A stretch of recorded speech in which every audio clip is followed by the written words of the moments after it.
Hi, today I'm reviewing the Beauty of Joseon Glow Replenishing Rice Milk. And really quick, I just want to say I purchase all these products with my own money. I'll never return sponsor ads or videos, so if that's something you're into, like, subscribe, share the video, subscribe to my newsletter, check out our cool new doggy ramp for Ike.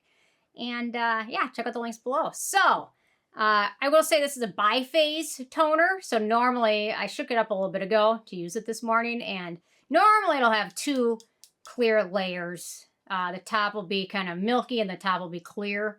And then in a couple days, I'm going to do the verses between this one and the I'm From. So be sure to check that one out too.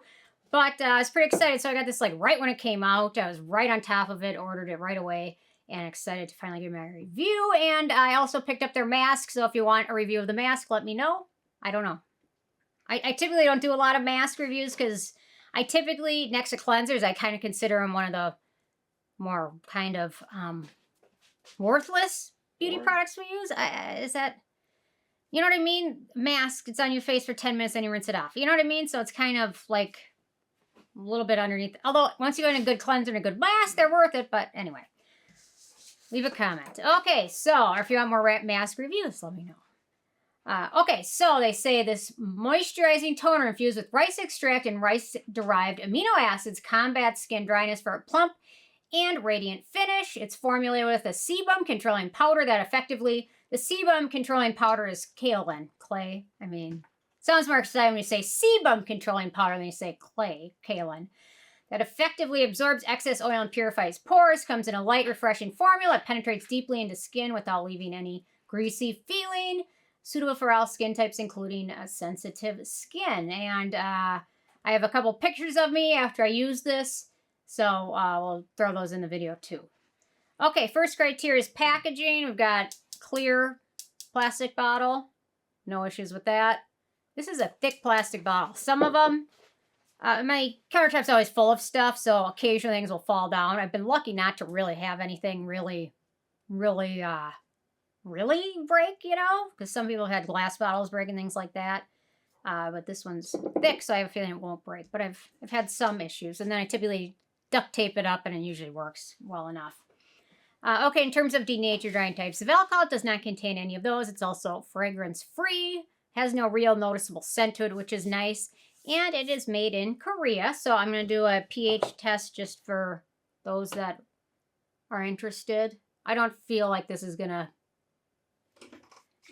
It's not going to dissolve into its two phases. Or it's not going to separate before the end of the video, so... I kind of screwed that up. Sorry, guys.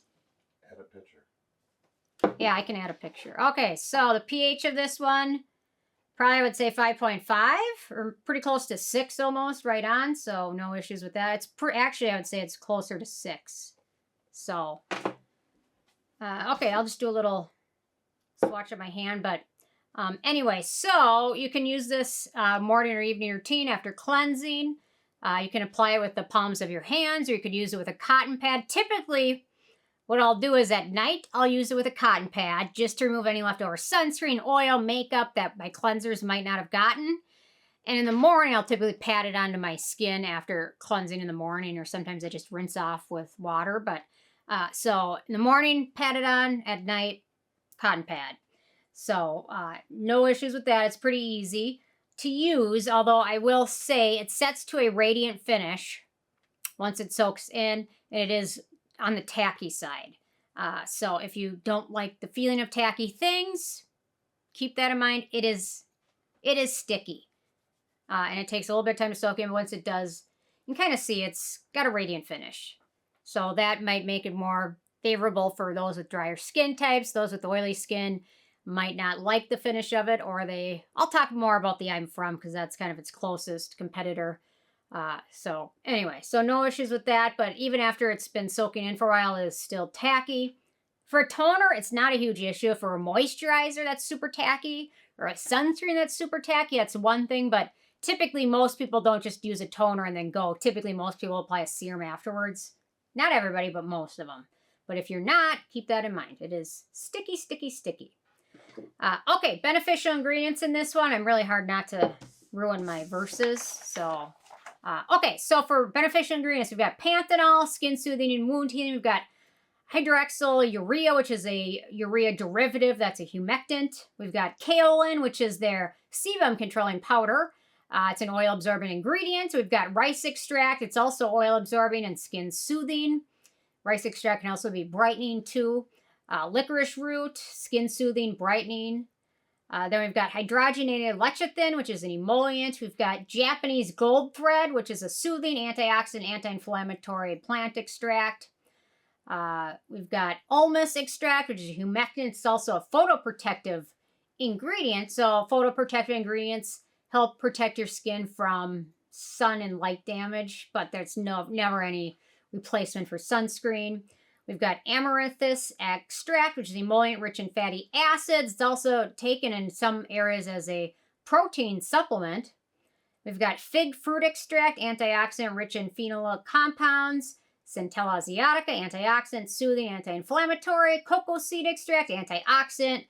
Ceramide NP. I notice when one brand typically picks out a ceramide, I'm starting to notice it's almost always ceramide NP, and there's multiple different ceramides. So this must be one that they favor, or maybe it's better than the other ceramides. But berry pairing, skin identical ingredient. We've got vitamin E, antioxidant emollient. Sodium hyaluronate is a humectant, and then we've got rice amino acid, which is hydrating and brightening ingredients. So no issues with the ingredient list. I will say the first, I think, 7 ingredients are all slip ingredients, which may be different than some other toners that are rice-based. So keep that one in mind. There's, at this point, I think there's probably 10 or a dozen or so rice-based toners. So if this one doesn't float your boat, there'll be more options. There's tons of them. So, okay, in terms of animal testing, this is cruelty-free.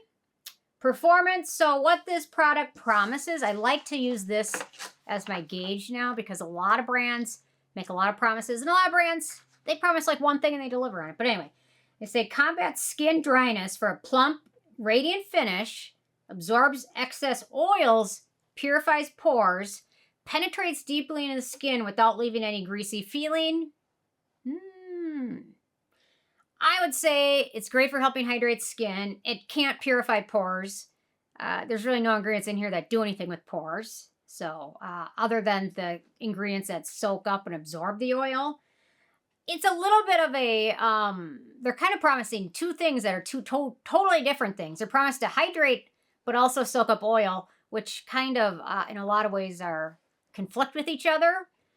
You know what I mean? Because typically hydration on your skin comes from oil. Typically, in terms of oils, jojoba seed oil is the closest one to human sebum. So that's why it's used a lot in a lot of like acne type products. It's pretty friendly for acne prone skin types.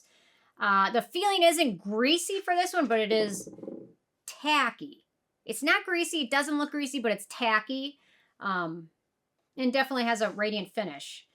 And then a radiant finish kind of is also the opposite of purifying pores and absorbing oil. So it delivers on some of those promises, not quite all of them, but it's a really nice toner overall, and I enjoy using it. I'll certainly absolutely finish this one. In terms of acne-genic ingredients, this one's pretty friendly for acne-prone skin. We just have vitamin E, so nothing too terrible to be concerned about. So the price overall, $18, although when it first came out, it was $25. Now most places it's $18, but I think I paid $25 for it. So 5 ounces, 150 milliliters. And then last but not least, the It Factor. It's a decent toner. Not a must-have, but a nice option for dry and sensitive skin types. The sticky finish is the biggest turnoff when I use this. Can't feel that. But when I use it in my morning routine, it gives me enough hydration, especially now that we're in the summer, that I don't find myself needing to apply a bunch of serums or moisturizers to keep my skin hydrated. Typically, I'll just apply this and then a sunscreen with moisturizer. It seems to be enough right now. Obviously, in the winter, that's going to be different. Keep that in mind. But at this point, for the summer, it's pretty nice, and I'm really enjoying it. I think those with oilier skin may differ on it. But anyway. Okay, last but not least, some dupes. So the closest dupe out there is the Dr. Ciracle Vegan Kombucha Tea Essence, which is also a biphase toner. The Thank You Farmer Rice Essential Toner. The Good All Vegan Rice Moisturizing Toner. The Round Lab Soybean Nourishing Toner. And the Tony Moly Mochi Ceramide Toner. And at this point, this and the I'm From aren't really dupes per se. They both have some dupes in common, but they're not as similar to each other. So anyway, okay, so with a 10 being a perfect score, of this one a 9. Very nice product overall. They did a great job, and I'm really happy with it. And if you want me to review the mask, let me know. Anyway, thanks so much. If you've tried it, leave your comment thoughts, and I will see you guys more tomorrow. Thanks so much. Bye, guys.